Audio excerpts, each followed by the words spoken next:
ಇನ್ನು ಬೆಂಗಳೂರು ಕೇಂದ್ರ ಲೋಕಸಭಾ ಕ್ಷೇತ್ರದ ಬಿಜೆಪಿ ಅಭ್ಯರ್ಥಿಯಾಗಿರ್ತಕ್ಕಂಥ ಪಿಸಿ ಮೋಹನ್ ಇವತ್ತು ಸರ್ವಜ್ಞ ನಗರದ ಜೀವನಹಳ್ಳಿಯಲ್ಲಿ ಬೃಹತ್ ಪ್ರಚಾರವನ್ನು ನಡೆಸಿದರು. ಜೆಡಿಎಸ್ ಬಿಜೆಪಿಯ ನೂರಾರು ಸಂಖ್ಯೆಯಲ್ಲಿ ಕಾರ್ಯಕರ್ತರು ಜೊತೆಗಿದ್ದರು. ಈ ವೇಳೆ ಮಾತನಾಡಿದ ಸಂಸದ ಪಿಸಿ ಮೋಹನ್, ಎಂದಿನಂತೆ ಜನ ಉತ್ತಮ ಪ್ರತಿಕ್ರಿಯೆ ಕೊಡ್ತಿದ್ದಾರೆ. ಸ್ವಯಂ ಸೇವಕರಾಗಿ ನನ್ನ ಪರವಾಗಿ ಬಂದು ಮತಯಾಚನೆ ಮಾಡ್ತಾ ಇದ್ದಾರೆ.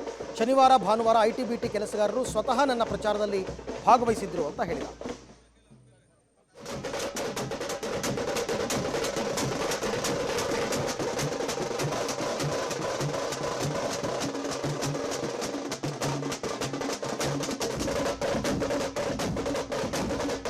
ಬೆಂಗಳೂರು ಸೆಂಟ್ರಲ್ ಕ್ಷೇತ್ರದ ಸಂಸದರು ಪಿಸಿ ಮೋಹನ್ ಅವರು ಇವತ್ತು ಭರ್ಜರಿಯಾದಂಥ ಕ್ಯಾಂಪೇನ್ ಅನ್ನು ಶುರು ಮಾಡಿದ್ದಾರೆ.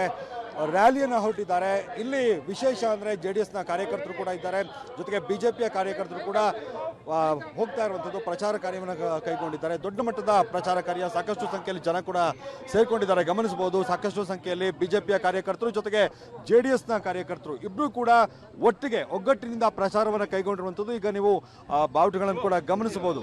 ಎರಡೂ ಕಡೆಯ ಬಾವುಟಗಳನ್ನು ಇಟ್ಕೊಂಡು ಪ್ರಚಾರ ಕಾರ್ಯವನ್ನು ಕೈಗೊಂಡಿದ್ದಾರೆ. ಸಾಕಷ್ಟು ಸಂಖ್ಯೆಯಲ್ಲಿ ಜನ ಸೇರಿದ್ದಾರೆ, ಮಹಿಳೆಯರಿದ್ದಾರೆ. ಮಹಿಳೆಯರ ಸಂಖ್ಯೆ ಕೂಡ ಹೆಚ್ಚಾಗಿ ಕಂಡು ಬರ್ತಾ ಇದೆ.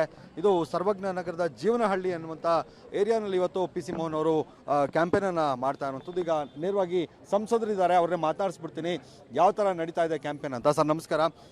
ಸರ್, ಬಿಜೆಪಿಯ ಕಾರ್ಯಕರ್ತರು ಇದ್ದಾರೆ, ಜೆಡಿಎಸ್ನ ಕಾರ್ಯಕರ್ತರು ಇದ್ದಾರೆ, ಎಲ್ಲರೂ ತಗೊಂಡು ಹೋಗ್ತಿದ್ದಾರೆ. ಇವತ್ತು ಹೇಗಿದೆ ಸರ್ ಇವತ್ತಿನ ಕ್ಯಾಂಪೇನ್? ಇವತ್ತು ನಾವು ಸರ್ವಜ್ಞ ನಗರ ಕ್ಷೇತ್ರದ ಮಾರುತಿ ಸೇವಾನಗರ್ ವಾರ್ಡಲ್ಲಿ ನಾವು ಇವತ್ತು ಈ ಒಂದು ರೋಡ್ ಶೋವನ್ನು ಮಾಡ್ತಾ ಇದ್ದೀವಿ. ರೋಡ್ ಶೋ ಅಲ್ಲಿ ಇವತ್ತು ನಮ್ಮ ಪಕ್ಷದ ನಾಯಕರುಗಳೆಲ್ಲರೂ ಕೂಡ, ನಮ್ಮ ಸ್ಪರ್ಧಿಸಿದಂತಹ ಪದ್ಮನಾಭ ರೆಡ್ಡಿ ಅವರು, ಗೋವಿಂದರಾಜ್ ಅವರು, ಮುನ್ರಾಜ್ ಕಾರ್ನಿಕ್ ಅವರು, ಮತ್ತು JDSನ MN ರೆಡ್ಡಿ ಅವರು, ಮಂಜುನಾಥ್ ಅವರು, ಎಲ್ಲರೂ ಕೂಡ JDSನ ಎಲ್ಲ ನಾಯಕರು, ಈ ಭಾಗದವರು ಎಲ್ಲರೂ ಸೇರಿ ಇವತ್ತು ರೋಡ್ ಶೋವನ್ನು ಮಾಡ್ತಾ ಇದ್ದೀವಿ. ಜನಗಳ ಒಂದು ಬೆಳಿಗ್ಗೆಯಿಂದ ಕೂಡ ನಾವು ಪಾರ್ಕ್ಸು ಬೇರೆ ಕಡೆ ನಾನು ಆ್ಯಸ್ ಯೂಶ್ವಲ್ ಹೋದಂಗೆ ಹೋಗಿದ್ದೆ. ಬಹಳ ರೆಸ್ಪಾನ್ಸ್ ಚೆನ್ನಾಗಿದೆ. ಇವತ್ತು ಈ ಭಾಗದಲ್ಲಿ ನಮಗೆ ಬಹಳ ಒಳ್ಳೆಯ ಒಂದು ರೆಸ್ಪಾನ್ಸ್ ಕೂಡ ಸಿಗ್ತಾ ಇದೆ.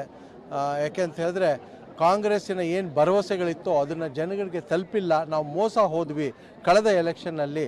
ನಾವು ಆ ಒಂದು ತಪ್ಪನ್ನು ಮಾಡಲ್ಲ. ನಾವು ಈ ದೇಶಕ್ಕೆ ಗ್ಯಾರಂಟಿ ಯಾರು ಇರೋದು ಅಂತ ಹೇಳಿದ್ರೆ ಅದು ನರೇಂದ್ರ ಮೋದಿನೇ ಅಂಥೇಳಿ ಜನರೆಲ್ಲರೂ ಕೂಡ ಹೇಳ್ತಾ ಇದ್ದಾರೆ. ಇವತ್ತು ನಾವು JDS ಮತ್ತು BJP ಒಟ್ಟಿಗೆ ಹೋಗ್ತಾ ಇರೋದು ನಮಗೆ ಒಂದು ಒಳ್ಳೆ ಬಲ ಆಗಿದೆ. ನಮಗೆ